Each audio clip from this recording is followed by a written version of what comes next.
आजादी, अरे मिलकर लेंगे आजादी, अरे भ्रष्टाचार से आजादी, अरे जोर जुल्म से आजादी, अरे इन हथियारों से आजादी, इन पापियों से आजादी, इन अधिकारियों से आजादी, इन नेताओं से आजादी, इन माफियाओं से आजादी, इन जालिमों से आजादी। अरे जुल्मी जब जुल्म करेगा सत्ता के गलियारों से, चप्पा चप्पा गूंज उठेगा इनकलाब के नारों से।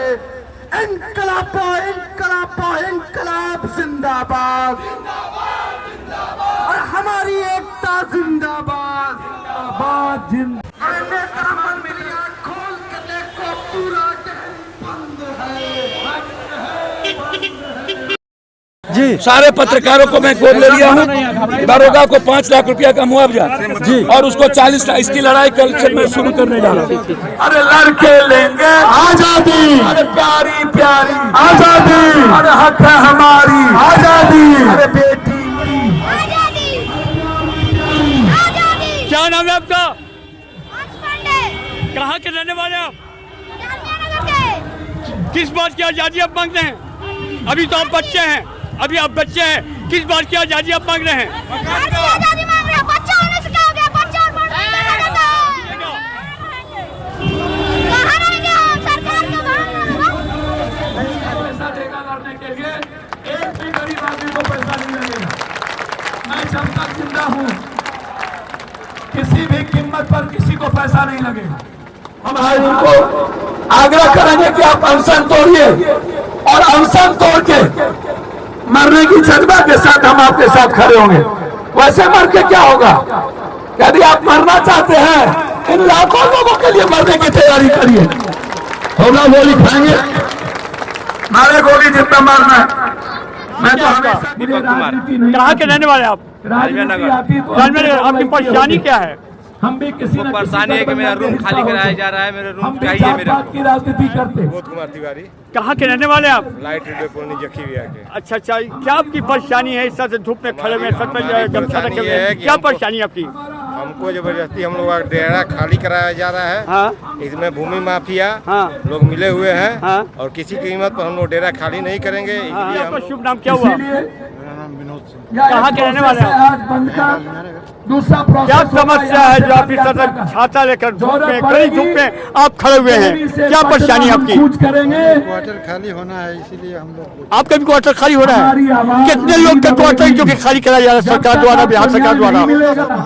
हम सरकार कितने क्वार्टर सर? 1471 क्वार्टर खाली कराया जा रहा है सर। हाँ, तो क्या आपको नोटिस मिल गया है? अपने मंसूबे में क्या सरकार की तरफ से कोई नोटिस मिला है गाँव नहीं, अनाउंसमेंट किया गया है। हाँ। एसडीएम साहब के द्वारा कर रहेंगे, अनाउंसमेंट किया गया है।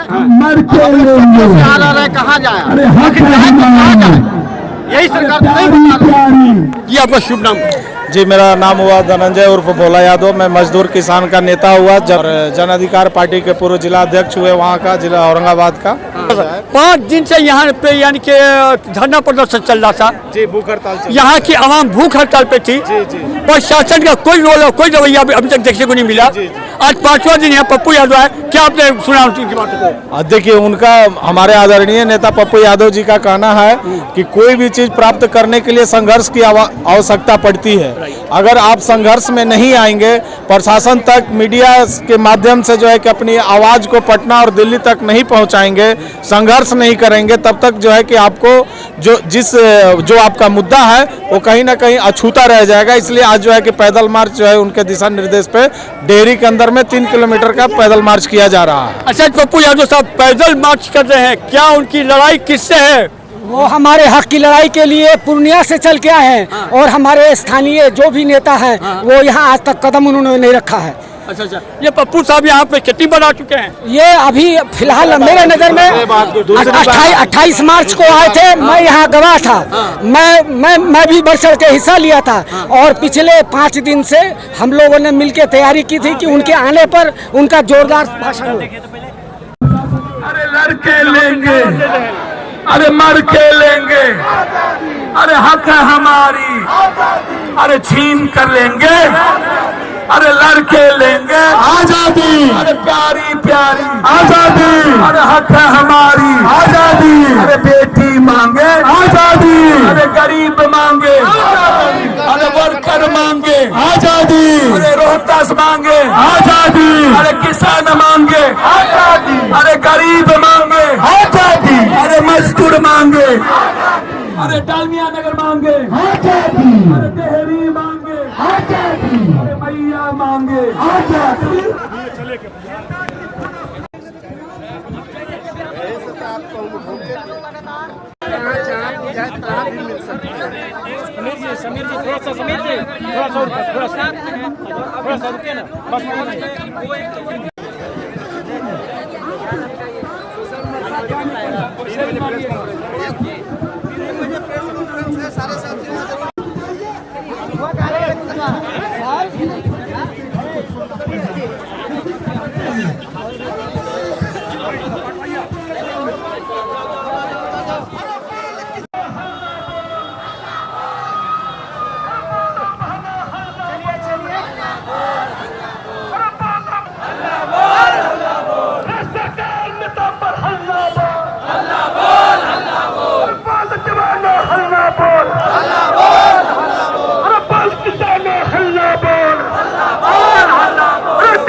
चलिए निकलिए, निकलिए। अगर आज आप नहीं निकले तो उनकी कॉलोनी आज गुजर रही है और आप कभी बारी आ सकती है।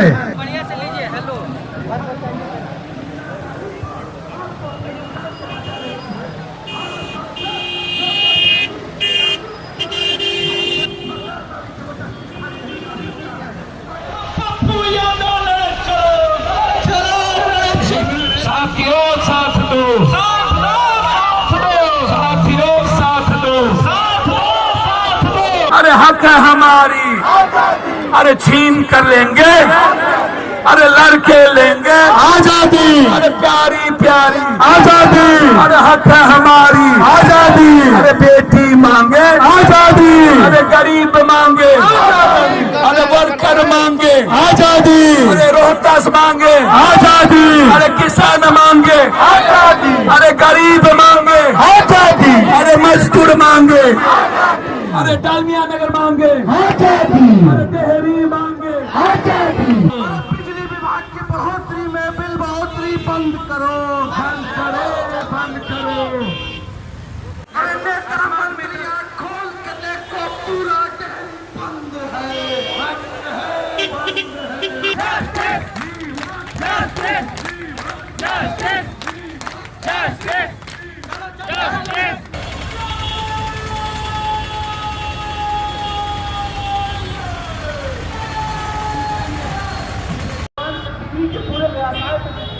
सरकारों कहा जाता है कि इसकी समस्या हो रही है। चलिए इस पर आज से ही ये लड़ाई शुरू होगी और ये लड़ाई हम ऊपर तक ले जाएंगे। हम वचन देते हैं आपको। आज ये लड़ाई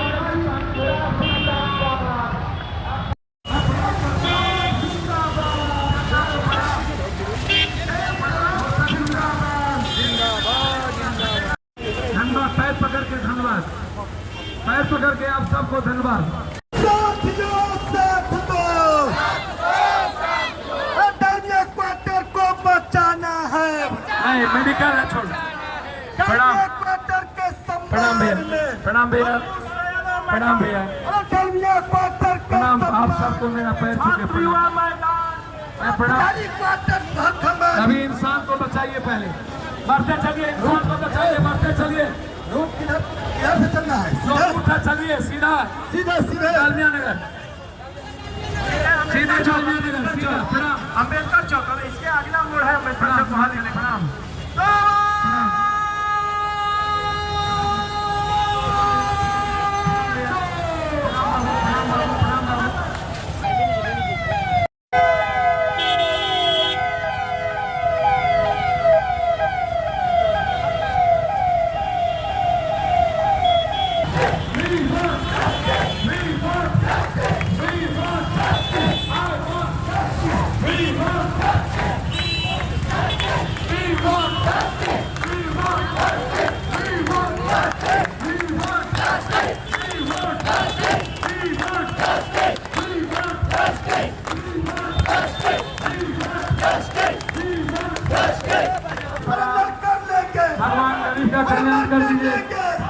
भगवान है क्या?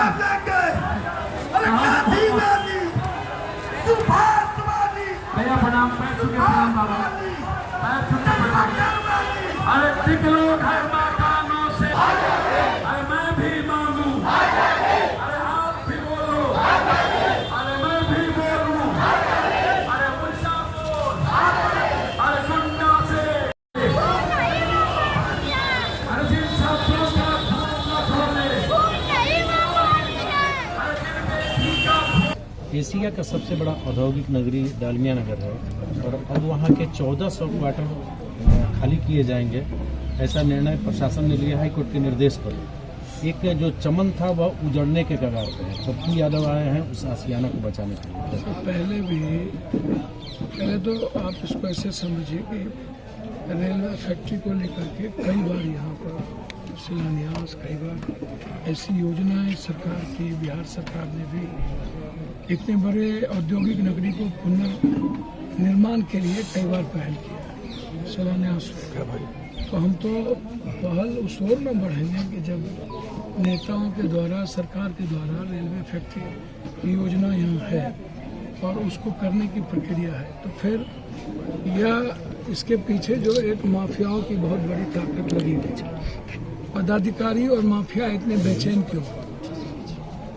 सुप्रीम कोर्ट में भी तो मामला लंबित है, लोग गए हुए हैं, वैध तो है नहीं। जो कर्मचारी यहाँ हैं उन्हीं के ना मामले, क्या कहते हैं, सारी जो बैकलॉग जो उसका बाकी है वो उन्हीं का बाकी है।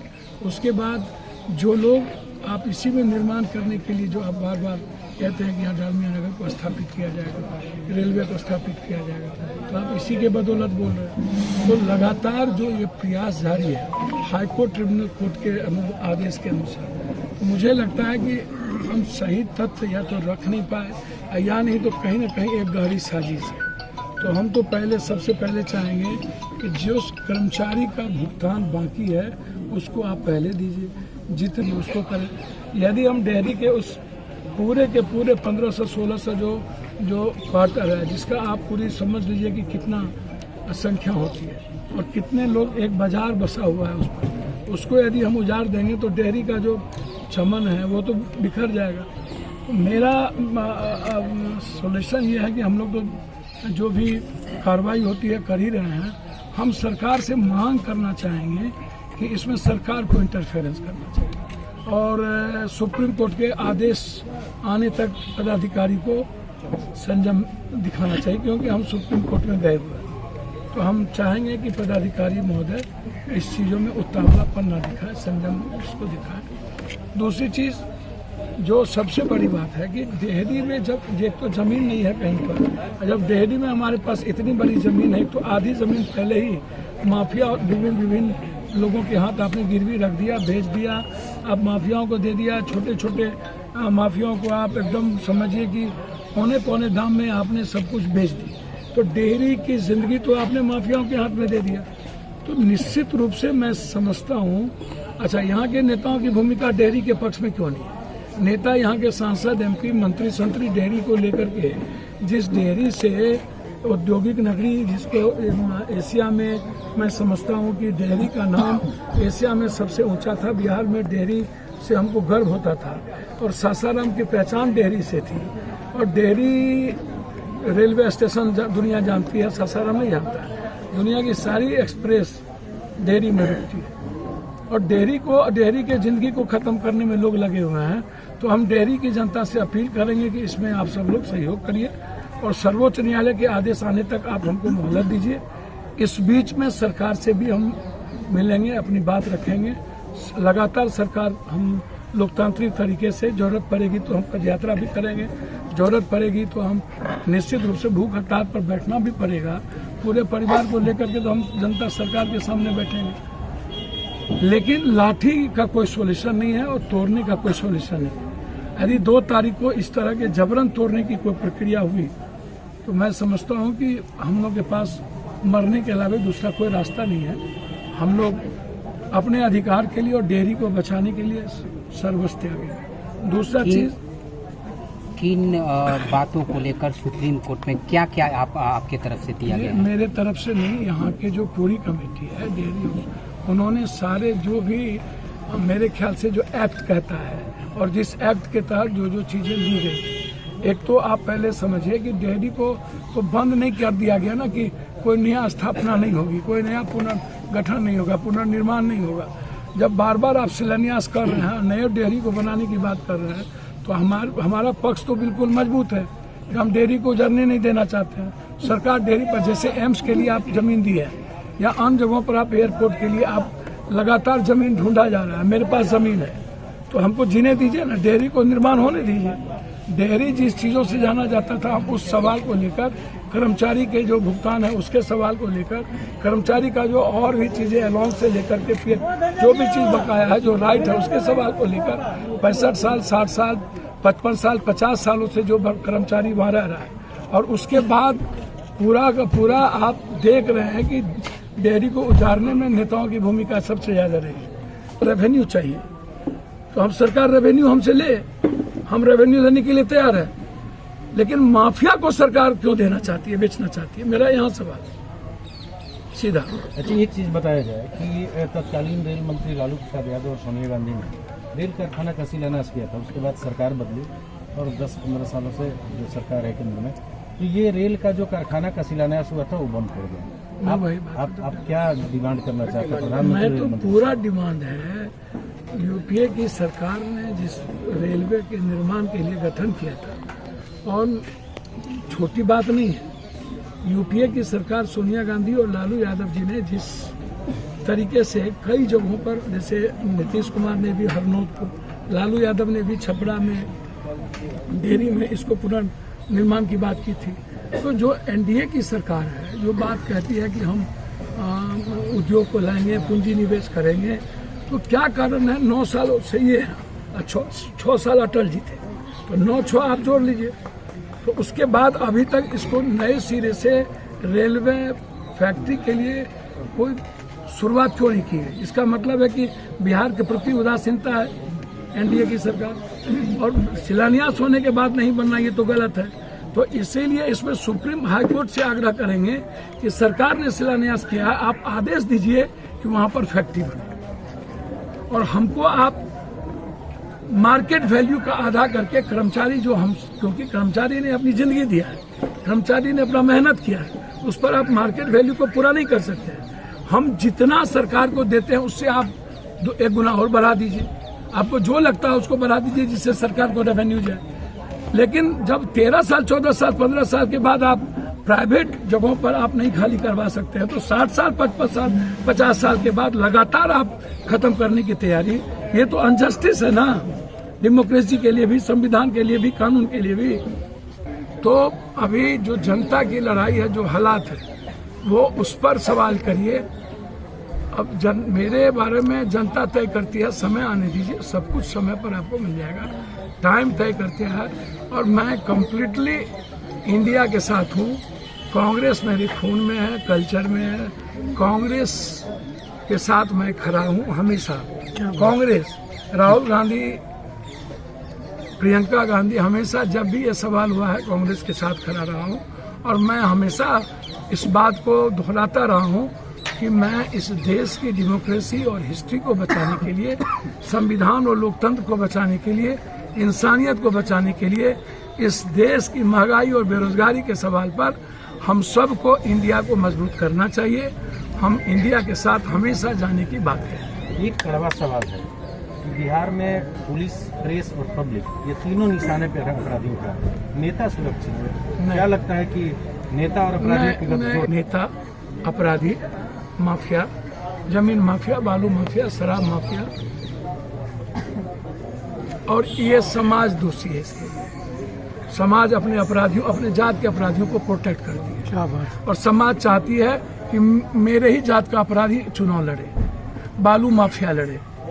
इसीलिए दल 47-56 वाले को टिकट देगी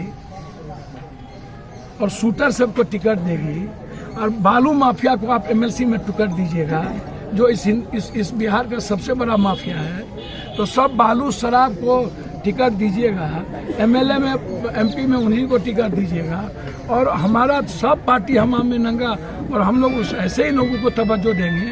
और सोसाइटी पहले पूछेगी कि मरा कौन जात अपराधी है, मारा कौन जात। जिस जात का लोग मारा वो अलग हो गया, जिस जात के लोग मरे वो 2 घंटा खड़े हो गए। किस जात का बेटी का बलात्कार हुआ, इसमें पुलिस का क्या बात है? पुलिस तो वो जांबाज थे, अपराधियों के खिलाफ लड़े। पत्रकार जी भी तो इसी सोसाइटी के लोग हैं ना। पप्पू यादव को डर नहीं लगता है शराब माफिया और भू माफिया और अपराधियों के सर मंटू शर्मा गोविंदा का नाम हम लिए ना, पप्पू यादव को डर लगता तो आपके सामने कोरोना में मर गए होते ना।